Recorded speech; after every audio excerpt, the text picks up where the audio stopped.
দক্ষিণেশ্বর কালী মন্দির কলকাতার সমস্ত মন্দিরগুলির মধ্যে এক অন্যতম জাগ্রত মন্দির হচ্ছে কলকাতার এই দক্ষিণেশ্বর কালী মন্দির। 1855 সালে মা শারদামণি এই মন্দিরটি নির্মাণ করেন। দক্ষিণেশ্বরের এই মা ভবতারিণী নামেও পরিচিত। কথিত আছে এই দক্ষিণেশ্বর মন্দিরে এসে মাকে দর্শন করে পুজো দিলে সমস্ত মনস্কামনাই পূর্ণ হয়। আপনি যদি এখনও একবারের জন্যও এখানে না এসে থাকেন অথবা কলকাতায় প্রথম এসে থাকেন, তাহলে অনুরোধ করব একবার হলেও অন্তত অবশ্যই এই মন্দিরটি ঘুরে দেখে যেতে পারেন, অবশ্যই ভালো লাগবে।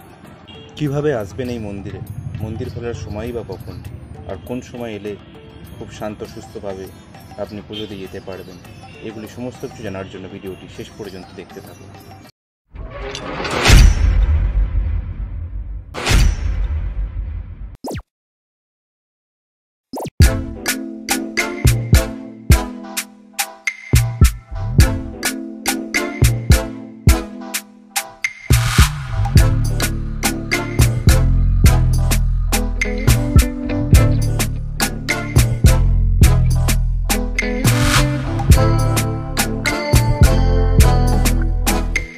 দক্ষিণেশ্বরে এসে আপনি স্কাইওয়াকটি ব্যবহার করে সরাসরি মন্দিরের সামনে গিয়ে নামতে পারেন। এছাড়াও এখানে দেখা যাচ্ছে যে অনেকগুলো নতুন দোকান করা হয়েছে, যেখান থেকেও আপনারা চাইলে ডালা কিনে নিয়ে যেতে পারেন সরাসরি মন্দিরে পুজো দেওয়ার জন্যে। অথবা আপনি যদি নিজস্ব গাড়ি নিয়ে এসে থাকেন তাহলে আপনাকে স্কাইওয়াকটির নিচ দিয়েই যেতে হবে, যেটা দিয়ে একদম বেরিয়ে বাঁদিকেই পড়বে গাড়ি রাখার পার্কিংয়ের সুব্যবস্থা।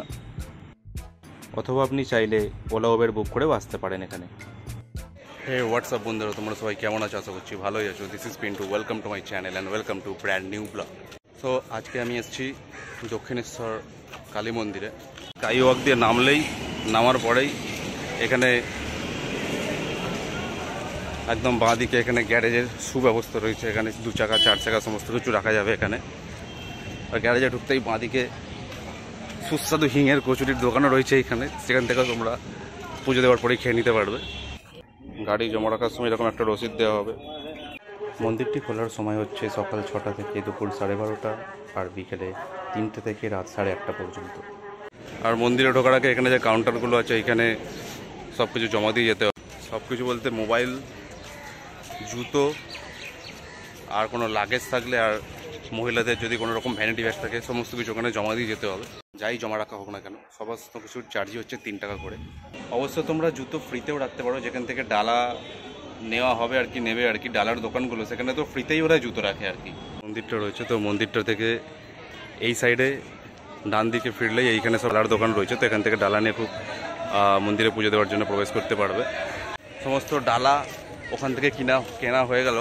আগে যেরকম ফুল, মোমবাতি, মালা সব কিছু ভিতরে নিয়ে ঢোকা অ্যালাউ ছিল, কিন্তু এখন ফুল, মোমবাতি, মালা কিছু নেই, ভিতরে প্রবেশ করা যাবে না। শুধুমাত্র ডালার মধ্যে থাকবে ওই ফল আর কিছু সন্দেশ।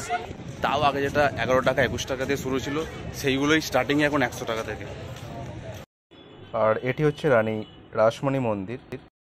আর সব থেকে ভালো কথা হচ্ছে যেটা, যে আগে যে দুটো ব্যবস্থা ছিল, মানে বাসে করে অথবা ট্রেনে করে আসা যেত, ঠিক আছে, তো এখন আরেকটা খুব বড় একটা সুবিধা হয়ে গেছে যে এখন মেট্রো ব্যবস্থাও চালু হয়ে গেছে। তোমরা মানে কলকাতার যেখানেই থাকো না কেন, সেখান থেকে মেট্রো ধরে খুব সহজেই চলে আসতে পারবে দক্ষিণেশ্বর পর্যন্ত মেট্রো সার্ভিস রয়েছে। তো দক্ষিণেশ্বর মেট্রো সার্ভিসের একদম পাশাপাশি রয়েছে দক্ষিণেশ্বর রেলওয়ে স্টেশন। তো সেখান থেকে নামলেই স্কাইওয়াকটা রয়েছে, স্কাইওয়াক দিয়ে উঠে গেলেই এবং সোজাসুজি নামা হবে দক্ষিণেশ্বর মন্দিরের সামনেই। মন্দিরের ব্যাক সাইডে যে পঞ্চবটী বন ছিল এবং একটা মানে বসার জায়গা মতো ছিল, তো সেগুলো সব কিছুই মানে সব কিছুই বন্ধ করে দিয়েছে, কিছুই মানে এখন খোলা নেই আর কি। শুধুমাত্র যদি পুজো দিতে আসো তাহলেই এসে লাভ আছে। তবে আমার পার্সোনাল সাজেশান হচ্ছে যে তোমরা যদি শনি আর রবি বাদে সোম থেকে শুক্রর মধ্যে যে কোনো একটা উইকডেতে আসো, তাহলে খুব ভালোভাবে পুজো দিয়ে এবং মাকে দর্শন করে তোমরা যেতে পারবে। আর যদি তোমরা বালি থেকে বাসে করে আসতে চাও, বাসে করেও বালি থেকে দক্ষিণেশ্বর ডাইরেক্ট নেমে সেখান থেকেও আসা যাবে। অথবা যদি ট্রেনে করে আসতে চাও ট্রেন পথে, তাহলে বালি থেকে ডানকুনি শিয়ালদা লোকাল ধরে ট্রেনে করে দক্ষিণেশ্বর স্টেশনে নেমে সেখান থেকেও আসতে পারবে। অথবা যারা শিয়ালদা থেকে আসবে তারা শিয়ালদা ডানকুনি লোকাল ধরে দক্ষিণেশ্বরে নেমে সেখান থেকে আসতে পারবে। তো তো চলো আজকে ভিডিওটা এই পর্যন্তই। ভিডিওটা যদি ভালো লেগে থাকে তাহলে অবশ্যই একটা লাইক করে দিও, কমেন্ট করে জানিও ভিডিওর কোন পার্টটা তোমাদের সব থেকে বেশি ভালো লেগেছে, শেয়ার করতে ভুলো না ভিডিওটা।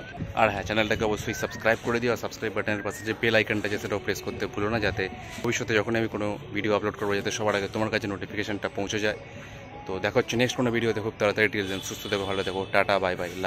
যাত্রীহীন এই রাত্রিগুলোর বন্ধু হবে কে?